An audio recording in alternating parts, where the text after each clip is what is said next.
আপনি কি আপনার ডিলিট করা ফেসবুক পেজকে আবার রিকভারি করতে চান? তো সেটা কিভাবে করবেন? তো সেটা করার জন্য আপনার ফেসবুক প্রোফাইলে যেতে হবে। তো যাওয়ার পর এখানে থ্রি লাইন দেখতে পারবেন। তো এখানে একটা ক্লিক করতে হবে। করার পর এখানে একটা সেটিংয়ের অপশন দেখতে পারবেন মেনুর পাশে সেটিং, ঠিক আছে? এখানে একটা ক্লিক করতে হবে।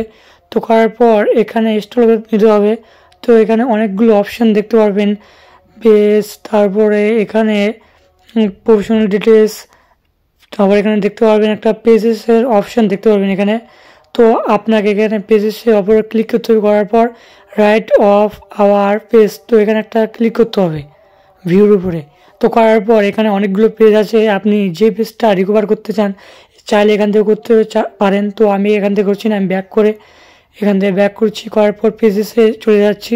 তো যাওয়ার পর এখানে সিরিয়াল দেখাবে, এখানে সি ওয়ালে ক্লিক করুন। করার পর আপনি যে পেজটাকে রিকভার করতে চান তো অবশ্যই এখান থেকে অ্যাক্টিভ করে, তো এখানে অ্যাক্টিভ পেজ করে দিবেন। তো সেই অটোমেটিক সেই পেজে নিয়ে চলে যাবে। তো আপনার পেজটা অটোমেটিক চলে আসবে। তো চ্যানেল নতুন হয়ে থাকলে প্রথমে একটা সাবস্ক্রাইব করবেন এই রিলেটিভ ভিডিও পাওয়ার জন্য। আর যদি ফেসবুক পেজ থেকে দেখে থাকেন তাহলে একটা ফলো করতে ভুলবেন না। এই রিলেটিভ ভিডিও এবং নানা অজানা তথ্য আমি আপনাদের সামনে তুলে ধরবো। তো এই দেখতে পাচ্ছেন এই পেজটা চলে আসছে। তো এইভাবেই আপনারা আপনার পেজদের রিকভার করতে পারবেন। তো আজকে এই পর্যন্তই। তো এই দেখতে পাচ্ছেন কয়েকটা ভিডিও আছে আমার পুরাতন একটা পেজ। তো আজকে